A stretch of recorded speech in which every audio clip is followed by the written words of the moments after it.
Tayo po'y manalangin. Tunay nga po, Ama, na napakaganda ng iyong biyaya na siyang nagligtas sa amin mula sa kadiliman tungo sa liwanag. At tunay ngayon, Panginoon, kami ay lubos ang napupuno ng lahat ng pagpapala, mga espiritual na pagpapala dahil kay Kristo Jesus. Kaya, O Diyos, sa oras na ito, tulungan mo kami na manatili ang ganitong disposisyon sa pamamagitan po ng patuloy mong pangungusap sa amin sa pamamagitan po ng iyong mga salita. Ikaw po ang maluwalhati, O aming Ama, sa aming kalagitnaan. Maging sa iyong mga salita at pangangaral, O Diyos, hayaan mo na ikaw ang mangusap sa amin, hindi po ang iyong lingkod. At hayaan mo, Panginoong Diyos, na ikaw lamang ang may taas sa umagang ito. Sa pangalan ng Panginoong Jesucristo. Amen. Tayo po ay magpapatuloy sa ating serye.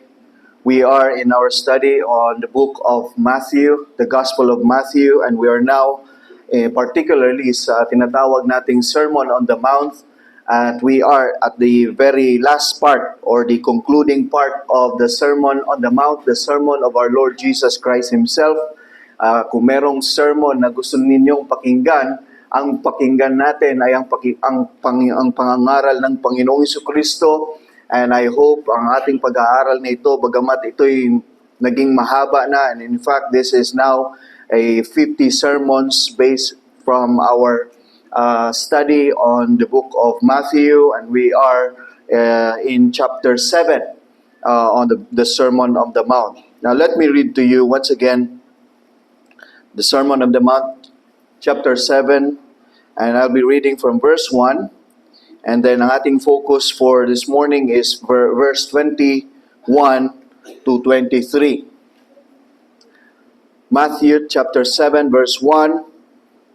Judge not that you be not judged, for with the judgment you pronounce you will be judged, and with the measure you use it will be measured to you.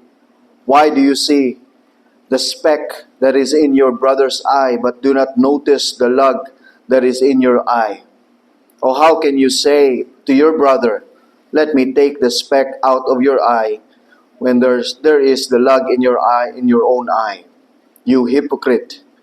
First take the log out of your own eye, and then you will see clearly to take the speck out of your brother's eye. Do not give dogs what is holy, and do not throw your pearls before pigs, lest they trample them underfoot and turn to attack you.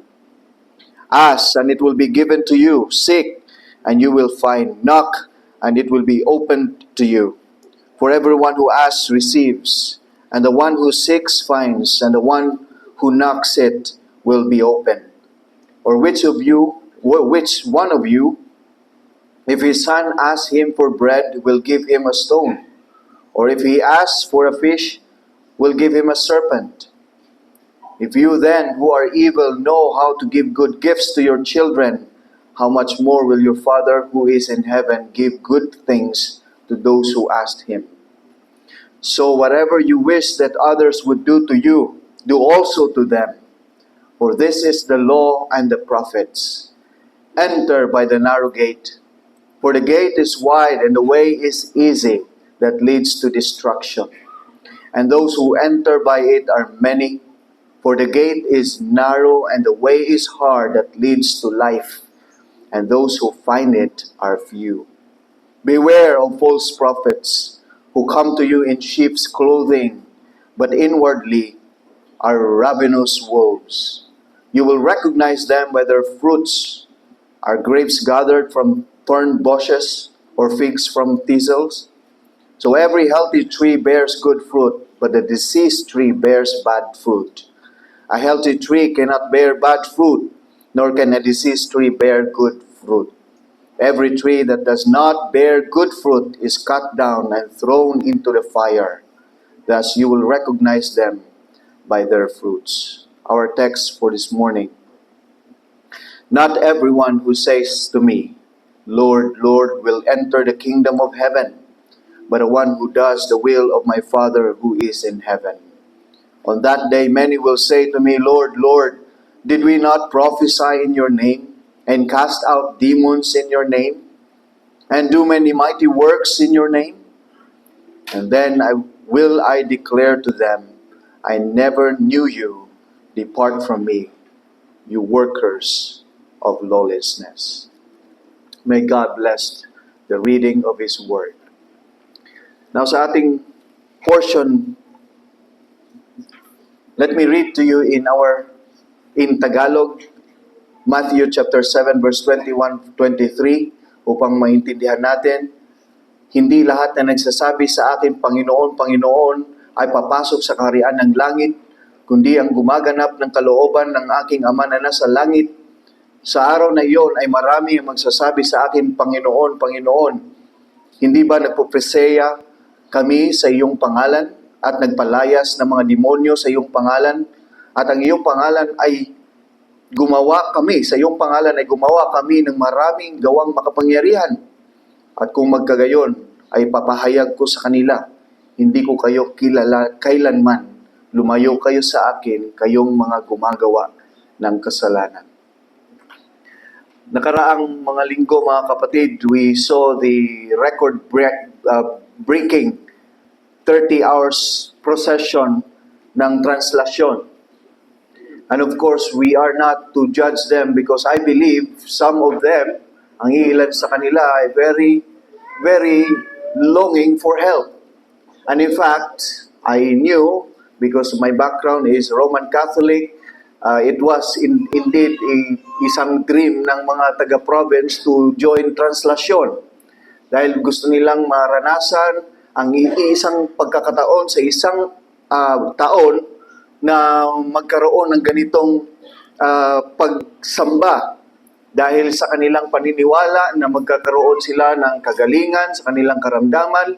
Ang ilan dito, mga kapatid, ay talagang nangangailangan. Ang ilan ay may mga sakit sa cancer.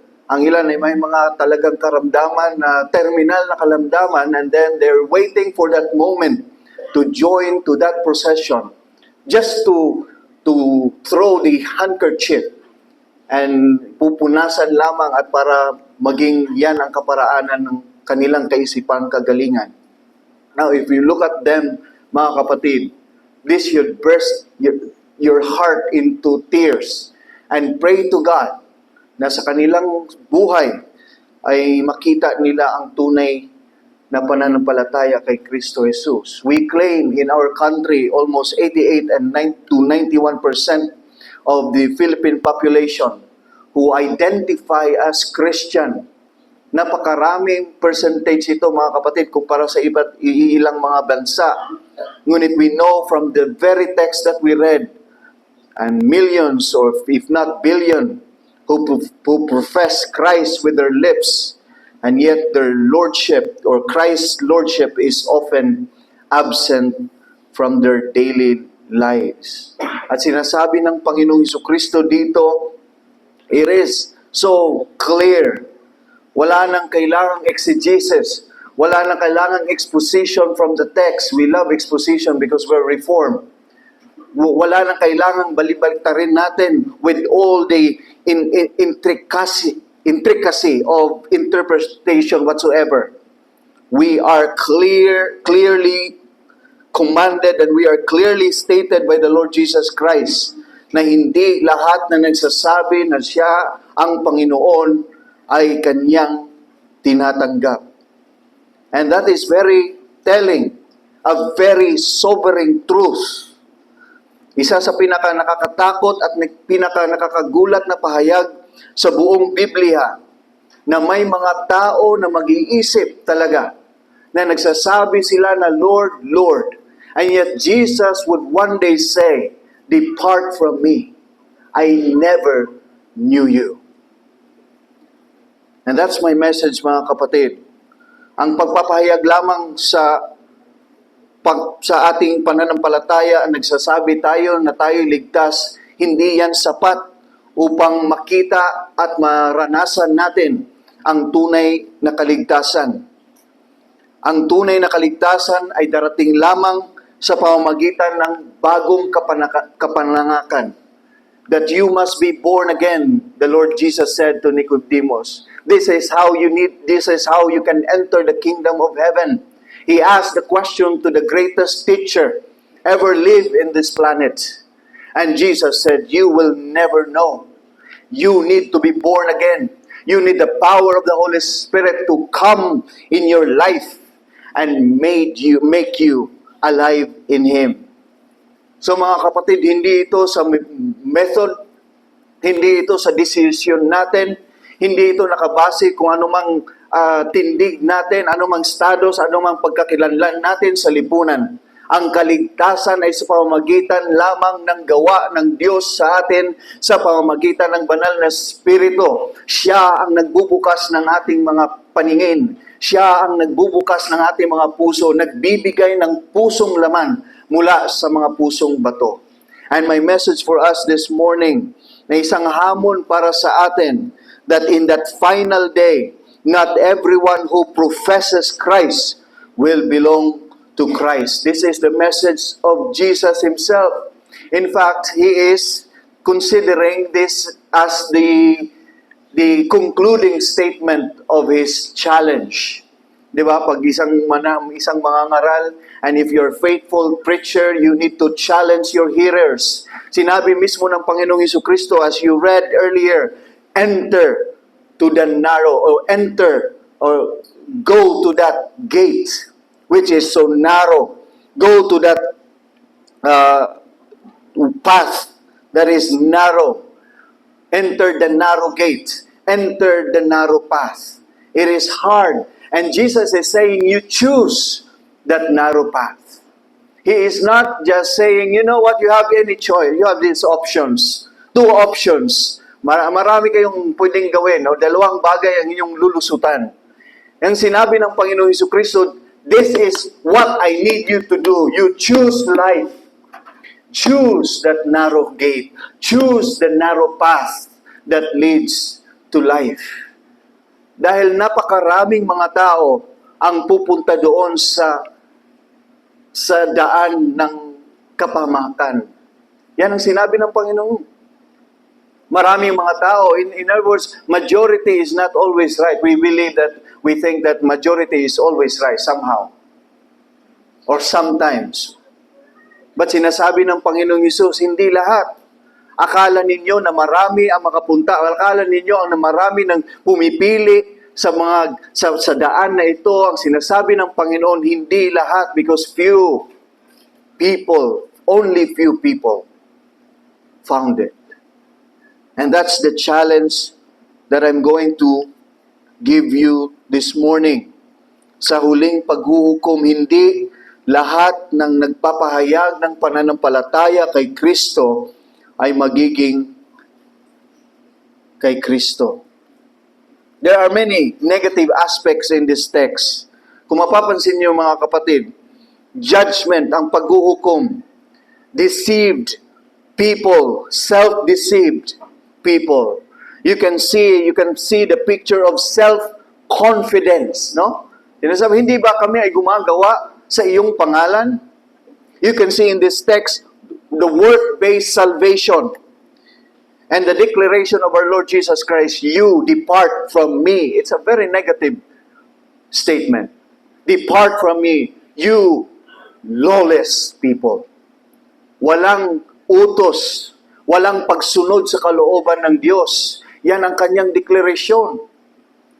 And therefore, this is a reality and a truth in the Christian life, in the Christian church, even in our situation here at Valley View Baptist Church. We cannot be complacent with our faith, so-called profession, without works or without this true devotion of obedience to God.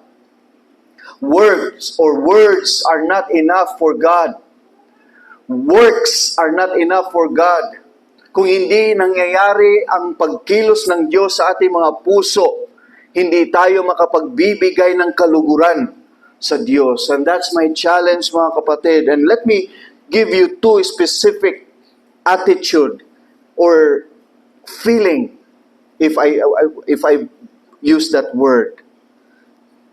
Knowing this message, mga kapatid, it should cause us, or it should cause hearers to a holy fear of God. Secondly, it should cause hearers to a serious self-examination. Una, dapat ito'y maging sanhi ng isang banal na pagkatakot sa ating Diyos. At pangalawa, ito'y maging sanhi dahilan upang seryosong suriin ang ating mga sarili. Knowing these things, mga kapatid, I think this is the heart of Jesus. He is after with this truth na makita ng bawat isang makikinig sa Kanya ang kaseryosohan ng buhay kapalit o buhay na walang hanggan. Yan ang gusto niyang ipahiwatig sa atin. Firstly, it should cause hearers to a holy fear of God. Remember, there is that reality of judgment in verse 7. Do not judge. The reality of heaven and hell in verse 13 and following. You choose life. It means everlasting life. Don't choose the path to destruction. Ibig sabihin, yung destruction diyan is hell, Gehenna, impyerno. Yan ang gustong mangyari ng Panginoon sa kanyang mga pinapangaralan na huwag silang pumili doon sa impyerno. But rather choose life. Because every person will face before God. Every person must face God. No escape. No exemption. You and I will stand before Him, and that is true. That is true. And Jesus is saying again and again, pinaulit-ulit niya sa ating kalagitnaan, sa kanyang mga disipulo, sa mga nakikinig sa kanya, I am here to teach you, and not just teaching you, but challenging you with this ultimate call of challenge. Come to me. Choose life so that you will have the full life that God has prepared for you. John 3:16, hindi po ba mamalinaw? For God so loved the world that He gave His only begotten Son, so that those who will believe in Him will never perish, but have everlasting life. And yet those who are not believing in Him, in verse 16 and following, are already condemned.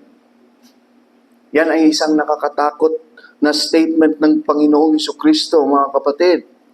And we will have this appointment with the righteous judge, our Lord Jesus Christ. And Jesus saying, in that day, eschatological day, in that day, when Jesus comes again and rules and judges people, in that day, yan ang paghuhukom ng Panginoong Jesucristo. Sinasabi sa atin ng Biblia, mga kapatid, na merong panahon ng paghuhukom. Hindi ito haka-haka lamang, hindi ito kathang-isip lamang, ito ay katotohanan, ito ay katiyakan. Kaya ito'y hamon sa bawat isa sa atin na tayo ay nakarinig ng ganitong pangangaral. It should cause us to tremble and think of our eternal situation. It should cause us to have this holy fear of God. Hebrews 9 verse 27, it is appointed, it is ordained, it is reserved upon man once to die, and after that, judgment. Maraming naniniwala na wala pang judgment. Maraming naniniwala na kung ikaw ay mamamatay, mapupunta ka sa isang lugar na tinatawag na purgatorio, so that ang mga kamag-anak mong buhay ay pwede pang manalangin on your behalf. Yan po ay isang kamalian. Hindi po yan katotohanan. Hindi yan mababasa sa Biblia, nor hindi yan tinuturo ng Panginoong Jesucristo. Ang tinuturo ng Panginoong Jesucristo that you must decide now when it comes as far as your eternal life is concerned. Decide right now. You choose life. Don't waste your life. You see, we have we have a wonderful Savior. Hindi siya nagre-represent ng kanyang sarili lamang at tumayo dito upang magpakita lamang sa kanya. No, He came not to be served, but to serve. At siya ay pumunta doon sa Kalbaryo, doon sa krus ng Kalbaryo, upang ibigay ang kanyang sarili at mabuhos ang kanyang dugo upang bayaran ang lahat ng kasalanan ng kanyang mga pinili, ang kanyang mga minahal. At kung ikaw ngayon, kaibigan, ay merong pag-udyok ng banal na Espiritu ngayon sa inyong puso, ikaw ay magsisi ng iyong mga kasalanan at manumbalik sa Diyos at magtiwala kay Kristo Jesus. Sumampalataya sa Kanya sapagkat yan ang pinakadakilang regalo na maaari mong matanggap sa mundong ito. Sinabi mismo ng Panginoong Jesucristo, aanhin man, kumapa sa iyo lahat ng titulo ng mundong ito, kung ang iyong kaluluwa ay mapupunta sa impyerno. Mga kapatid at kaibigan, napakaseryosong usapin ang tekstong ito, mga kapatid, sa ating buhay.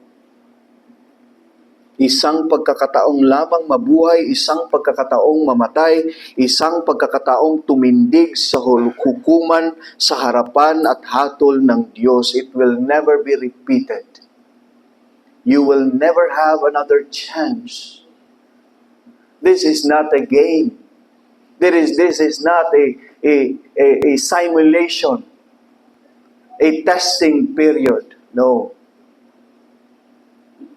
You know, interestingly, I searched that time is the most common noun in English language. The most common word that is used in English language is the, T-H-E. But the most common noun in English language is time. Time. Pinapakita dito on how we value time and how we use time. And yet, do we really use and value time effectively and spiritually? And sinasabi ng ating Panginoon, sinasabi ng Biblia that there is that appointed time for you and for us to consider with. A very important time, an appointment with God, that you and I will stand before God. At kung ikaw ay walang Kristo sa iyong buhay, you can never be saved. And if you think ang iyong kaligtasan ay sa pamamagitan ng iyong mabuting gawa, mabuti naman ako sa aking kapwa, mabuti naman ako sa aking pamilya, masunurin naman ako sa aking mga magulang, at mapagmahal akong ama at ina sa aking mga anak, at ginagawa ko ang mga bagay na ito'y kanais-nais sa mata ng tao, at I think mata ng Diyos, we're wrong, you're wrong. Sapagkat ang lahat ng iyong mabuting gawa according to Jeremiah, or according to the Old Testament scriptures, Isaiah, ay isang basahan lamang sa harapan ng Diyos. We live in a time when people act as if they are the judges on their own. Instead of submitting to God's word, we can make representatives to judge us. What I mean by that is, look at social media. Gusto mong husgahan ka ng iyong mga tao nagpapalibot sa iyo, then make your own profile. Kung anong gusto mong ihusgan ng tao sa iyo, then yan ang gawin mo through your posts and likes and styles and whatsoever you're doing in your social media. We are making these things because we are the judges. We want to be judged as if yung gusto nating paghuhukom ng ibang tao sa atin. But you know what? In the afterlife, there will only one judge that hindi tayo makakatakas. There will be no excuse whatsoever that we can give on the day of judgment. Walang papasa, na excuse na ibibigay natin sa Diyos. You see, the only thing that they do, itong mga tao na sinasabihan ng Panginoon, is just complain and argued with God. Di ba, Panginoon, nagsasabi kami ng ganito? Di ba, Panginoon, gumagamit kami ng pangalan mo? Ganito, because they cannot escape the reality of judgment, and the only thing that they could do is to complain, and the only thing that you can do, if you're not in Christ, is to argue with the one true judge with your silly arguments and excuses. O mga kapatid, this is a very serious thing to consider. Kung paanong sigurado kang ipinanganak sa araw na hindi mo pinili, haharap ka rin sa araw na hindi mo maiiwasan. We love to navigate things in this life, hindi po ba? We love to arrange things. We love to do things on our own. We love to plan ahead, no? But you know what? You cannot plan your eternal life after death. You can never do that. The only point of your decision and decision making is at the moment. That is why the Bible says today is the day of salvation. It is not saying tomorrow is the day of salvation. Today. Huwag nating kalimutan mga kapatid, diba? Kamakailan lang, may balita dyan sa Taytay, no? Binaril ang babaeng tindera. Sabi daw dahil sa inggit, pero binaril lang. She would probably, just doing the normal thing. Selling things sa market, and yan, boom, patay on the spot. Today is a day of salvation, mga kapatid. Don't ignore the coming judgment, but run to God for salvation. Huwag mong baliwain ang paparating na paghuhukom, kundi tumakbo ka sa Diyos para sa kaligtasan. Jesus is saying, certainly that day, a judgment to come, and we will all go there one way or another. But the greatest news, the greatest blessing of the gospel is that in Christ, there is now no condemnation. That's His promise, di ba? Romans 8:1. There is now no condemnation to those who are in Christ. John 5:24. Whoever hears my word, Jesus is saying, and believes Him who sent me has eternal life. He does not come into judgment, but has passed from death to life. That is the only way of escape. Christ is the only way of escape. That is why Jesus is saying, I am the way, the truth, and the life. No one can come to the Father. No one can come to Him except through me. Pinaulit-ulit ng Panginoong Jesucristo ang katotohanan na yan, na maliban na lamang sa Kanya ay walang kaligtasan ng isang tao. Oh, I believe with my morality. I believe with my background because I've been baptized for such a long time. Bago pa ako ginawa sa sinapupunan, ginawa ng aking ina at ina, naging baptist na ako. No. Christ is the only way. Christ is the only truth and the only life. Kinanta natin kanina, Amazing Grace, written by John Newton, a slave trader. Ang kanyang experience ay isang katakot-takot na experience of conversion. Doon siya sa kalagitnaan ng karagatan, and he was so afraid of dying, and probably remembered the words of her mother na namatay nung bata pa siya. He was taught by her mother faithfully. And yet, naging makasalanan ang kanyang buhay because he stayed and lived with his father. And he promised God that God would save him. If God would save him and called to God, he would be faithful to him all the rest of his life. And Newton testified that the thought of dying, or the thought of dying unprepared before God, changed the direction of his life. Yan ang kanyang testimony. The thought of dying unprepared before God changed the direction of his life. Mga kapatid, have we thought about dying and dying unpreparedly? Are you prepared to die? Are we prepared to die?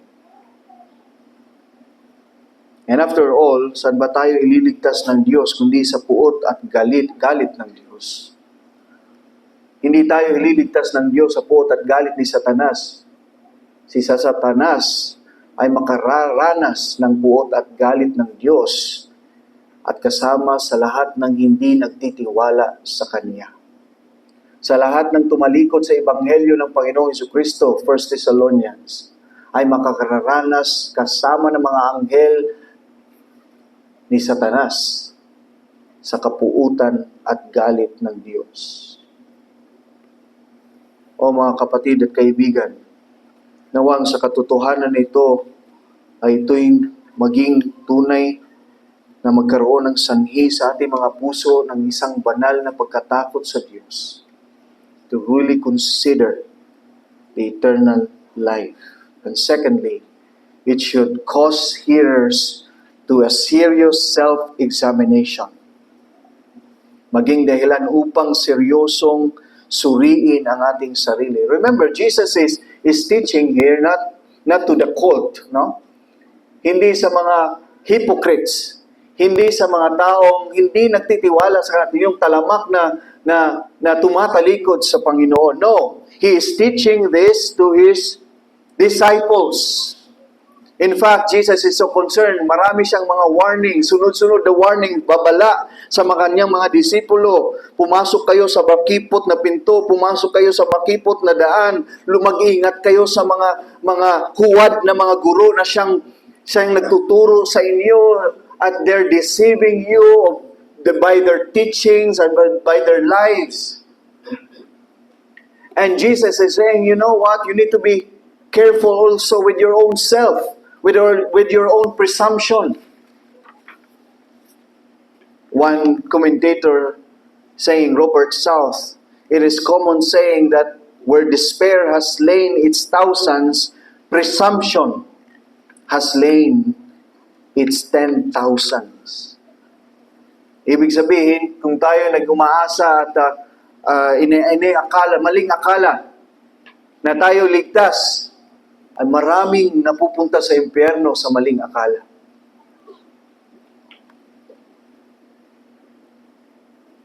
Sapagkat maraming nagsasabi, Panginoon, Panginoon. Remember the repeated word, Lord, Lord. Ito'y nagpapahiwatig, mga kapatid, ng kahalagahan. Ibig sabihin, yung mga nagsasabing Lord, Lord, truly they know about the Lord Jesus Christ. Hindi ito kulto. Hindi ito mga sadyang mapagkunwari. Hindi ito mga tumatanggi kay Jesus. Ngunit sinasabi dito sa atin na kailangan nating suriin ang ating pananampalataya because Christ is not impressed or pleased by our words of professions and our works of religions without doing the will of the Father who is in heaven. We will do that. We will deal with that next Sunday. Words are not enough. Verse 21. Words are not enough. Maraming nagsasabi, Lord, Lord, will enter the kingdom of heaven. Not everyone who will say to me, the word say to me,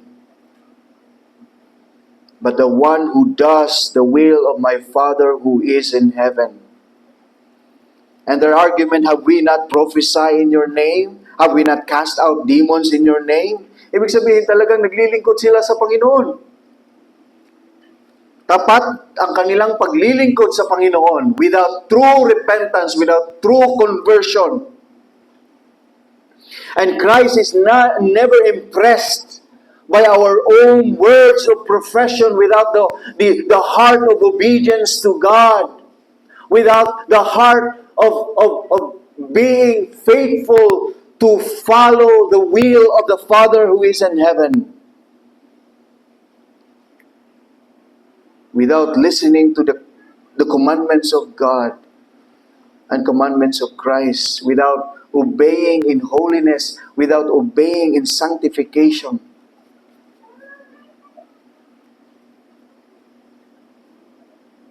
Ito'y tinatawag na self-deception, mga kapatid, and it is a serious problem because it eventually condemns men and women, boys and girls to hell. Self-deception. Minsan, mga kapatid,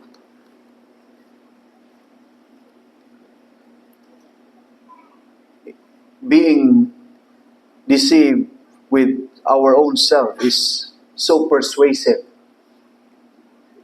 than being deceived with others. Remember the previous text? Sabi ng Panginoon, be warned.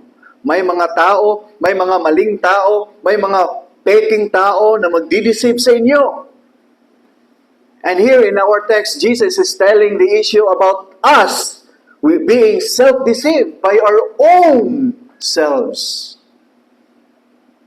Hindi lang tumutukoy ang Panginoon sa mga tao externally na magdideceive sa atin, maglilinlang sa atin, bagkus sinasabi din ng Panginoong Hesus na ang maglilinlang sa inyo din ay inyong sarili.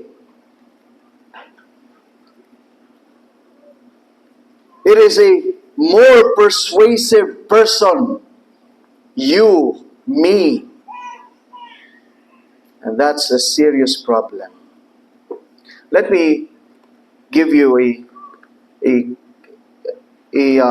somehow a summary of a sermon of Charles Spurgeon about this text. Itong mga nagsasabing Lord, Lord, ito yung mga tawag na una, sinasabi niyang superficial externalists. That they're concerned with cheap grace, church membership, faithful attendance. Ang sinasabi niya ito they're more concerned of those things, external things, that somehow identify them as Christians. Superficial externalists. Secondly, itong mga taong nagsasabing, Lord, Lord, they're the one who possess an infallible standard of orthodoxy. Anong ibig sabihin po niyan? They can argue properly the Word of God, theology, doctrines. They love doctrines. They study doctrines. Pero sinasabi dito, ang doktrina ay malayo sa kanilang buhay. Yan yung doktrina na nagbabago sa isang tao because he loves doctrines and then his wife is not loving him that much because hindi nakikita ang doktrina sa kanyang buhay. That's second. Thirdly, sabi ni Spurgeon, ito yung mga Lord na nagsabi ng Lord, Lord, are probably those who are busy professors. Very busy professors. Always ready to do anything. They're not happy unless they have something to do. They love to do. They love to serve. And they're serving themselves actually under the pretense of serving Christ. And ito yung mga nakikitang Lord and Lord, di ba? Hindi mo ginagawa namin sa iyong pangalan ay ginagawa namin ang mga bagay na ito. They're serving actually themselves under the pretense of serving Christ. thinking that they're serving Christ, but actually they're serving themselves. And then fourthly, those for the sake of what they can get by it. What they can get, I got good things from the church and therefore I can be a member of a church and therefore I'm a Christian.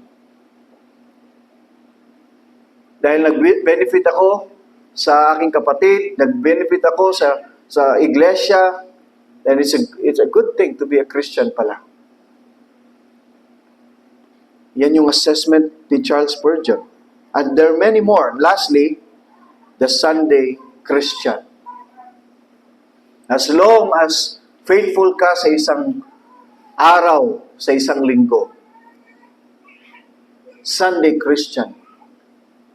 At yang sinasabi ni Spurgeon, there are many more reasons, but you need to be careful, beware, na hindi tayo mahulog sa ganitong buhay. We have to have this reality check. Examine yourselves. George Whitfield, in his little book entitled The Almost Christian, The Almost Christian. Itong mga nagsasabing, Lord, Lord, ay itong mga tinatawag the almost Christian. They look like Christians, but they're not Christians. Halos Kristiyano, halos mananampalataya. And it's a very scary thing. So mga kapatid, paano natin ito makikita? By the grace of God, mga kapatid, let me tell you, salvation is not easy. Sinabi na mismo ng Panginoon Jesucristo, few are saved. According to Jesus, millions or billion will be shocked on the day of judgment. At nawa sa atin dito ay magulat sa panahon ng paghuhukom. And that is why there's still a chance. Meron pa tayong pag-asa, mga kapatid, kaibigan, to examine yourself. Paul is saying, examine yourself to see whether you are in the faith. Test yourself. Or do you not realize about this? That Jesus Christ is in you? 2 Corinthians 13:5. Unless indeed you fail to meet the test. Paul is saying, you know what, this is what you need to do. From time to time, you test yourself, you examine yourself kung ikaw ba talaga ay nasa pananampalataya at ang iyong pagtitest ng pananampalataya kung ikaw ay tunay na sumusunod sa kalooban ng Diyos. Hindi nyo ba alam na si Kristo ay nasa inyo? Unless you fail to test yourself. 2 Peter chapter 1 verse 10, therefore, brothers and sisters, be all the more diligent. Make sure to confirm your calling and election. For if you practice this quality, you will never fall. This is the promise in Scripture. If you practice making sure of your calling, if you practice examining yourself day by day, you will never fall. Ibig sabihin dito, the opposite is complacency. Many are saying, you know, I'm already a Christian. I followed Christ. He is my Savior. After all, siya ang aking tagapagligtas, and therefore I can go on with my life. But he forgets that the Lord Jesus Christ is also the Lord. And those who believe the Lord Jesus Christ as their Savior will always bow down to the Lordship of Christ. Magkasama po palagi yan, mga kapatid. And we need to be reminded because napakagandang mensahe palagi sinasabi sa atin, even the apostles, you know what, do not love the world. He's talking to Christians. Slippery ang mundo. Do not love the world. Because ang mundo ay hindi mula sa Diyos. Hindi yan nagmula sa Diyos. Therefore, examine yourselves, brothers and sisters in Christ. Have you read the Pilgrim's Progress book? Ilan sa atin ay nakabasa na, meron tayong libro, wala na tayong excuse na hindi tayo makabasa. You read that. There's a very chilling conclusion na sinulat ni John Bunyan doon. Nung dumating na si Hope at si Christian sa Celestial City, from the city of destruction, sobrang daming dinaanan ng paghihirap, so may dami, yan ay journey ng Kristiyano. At doon, malapit na sila sa gate, nandun na mismo sa gate. At sila ay naligtas na. Pinapasok sila ng mga tao ng hari doon sa Celestial Gate. And there was a man there also, standing. And his name is Ignorance. And the man of the king asking him, where is the certificate of or the entrance ticket? Si Ignorance ay hindi niya alam. Wala siyang sinabi. And those men asked the king, anong gagawin nito? And sabi ng king, you bind him. Bind him. And bring him there. And then there's the conclusion, the very last phrase. He says, and there I find a way to hell, even from the gates of heaven. A very chilling, si Ignorance ay nalampasan na niya lahat ang paglakad ng pananampalataya, naging tapat sa pananampalataya, naging tapat sa pagbabasa ng Biblia, naging tapat sa pananalangin, sa kanyang paglilingkod sa kapatiran, sa iglesia, and yet at the end of the day, he was bound and led to destruction. John Bunyan and Christian said, then I saw that there was a way to hell, even from the gates of heaven. Mga kapatid, don't be ignorant of Christ. Come to Him and truly put your trust in Him.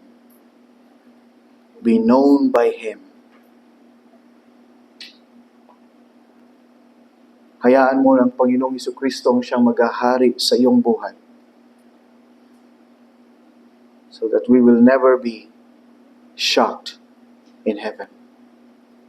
Again, going back to John Newton, the author of The Amazing Grace, once said, if I ever reach heaven, I expect to find 3 wonders or surprises there. First, to meet some I had no thought to see there. Ibig sabihin, makikita niya yung mga tao doon na hindi niya inaasahan na makita. Second, to miss some I had thought to meet there. Siguro sa langit, magka-count nasaan yung membro, ilang membro ng Valley View Baptist Church. Bakit hindi tayo kompleto?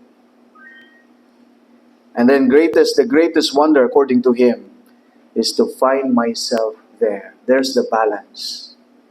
That you can only reach heaven not by your own effort, but by the grace of God. The greatest surprise according to him is to find himself in heaven. That's the greatest surprise, mga kapatid, sa taong iniligtas ng Panginoong Jesucristo, kagaya ko at kagaya niyo. Kung kayo'y iniligtas ng Panginoong Jesucristo, hindi dahil sa inyo. Kung nanaisin lamang ng Diyos na ang kaligtasan ay nakabase sa inyong gawa at sa inyong estado sa buhay, sa inyong pagkakilanlan, you will always and you will ever be failure to God. You cannot reach the glory of God, no? We can never reach heaven by our own effort. And that is why we sang earlier, Amazing Grace. I was blind and now I see. I was lost and now I'm found. May God bless this teaching, mga kapatid, sa inyo. At lalo na sa ating mga kaibigan na nandito ngayon. Many of us in our country believe that after death, we will go to heaven. Are we really sure of that? Because the statistic, the fact, is saying otherwise. Jesus is saying, no, I never knew you from the very beginning. Depart from me, you lawlessness, who works evil. Let us pray. O aming Ama, tulungan mo po kami na makita namin ang kaseryosohan ng tekstong ito sa aming pananaw at sa aming pandinig. Salamat, Panginoon, dahil hindi ka nagkukulang.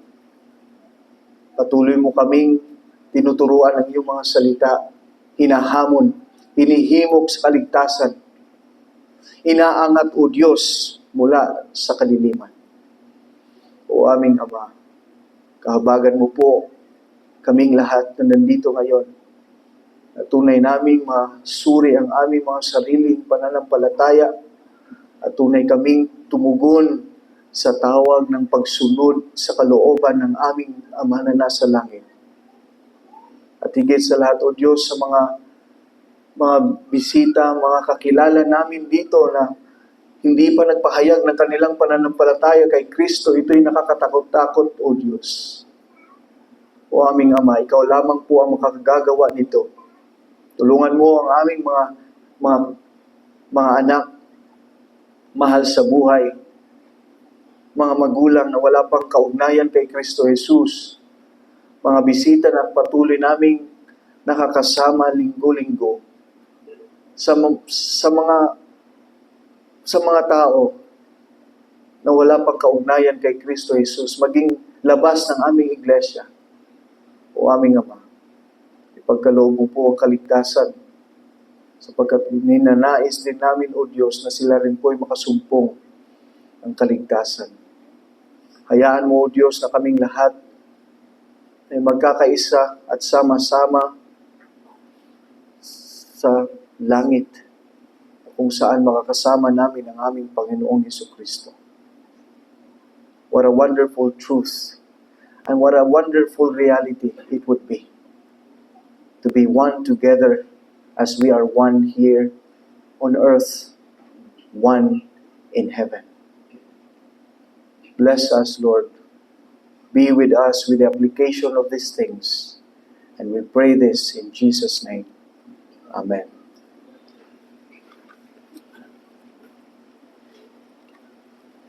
Awitin po natin ang hymn of response to check and review our hearts. Let us sing, Search Me, O God.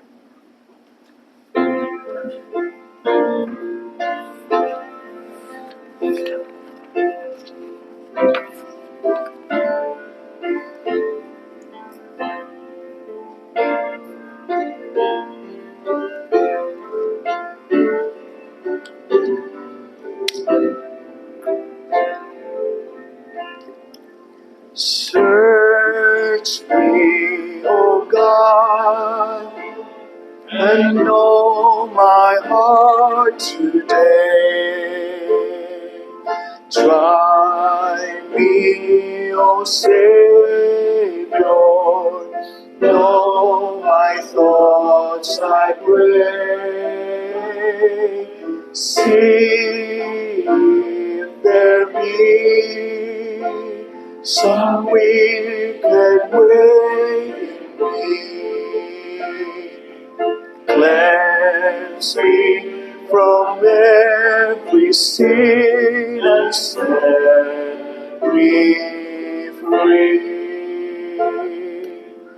I praise thee, Lord, for cleansing me from sin. Fulfill thy word and make me pure within. Fill me with fire, where once I burned with shame.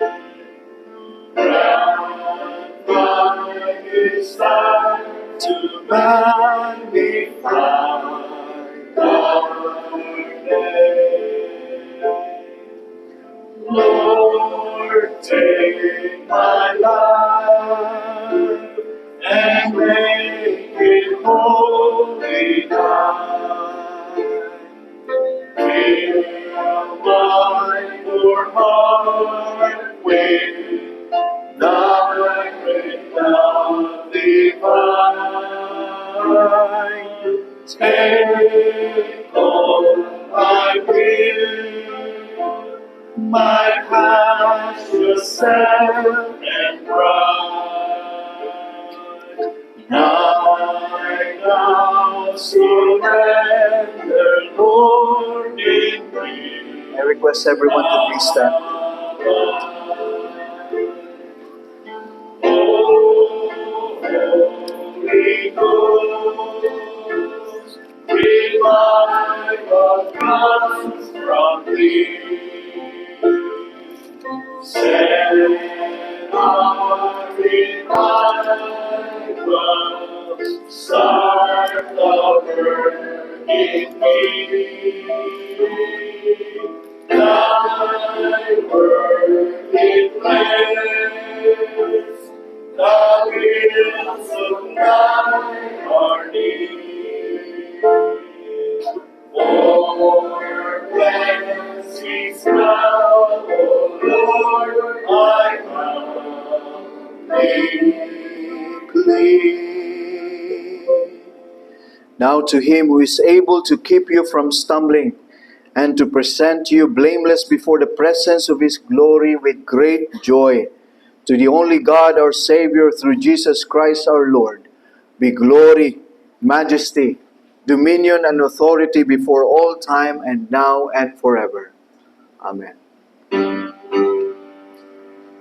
Praise God from whom all blessings flow. Praise him, all creatures here below. Praise him above in heavenly hosts. Praise Father, Son, and Holy Ghost. Amen.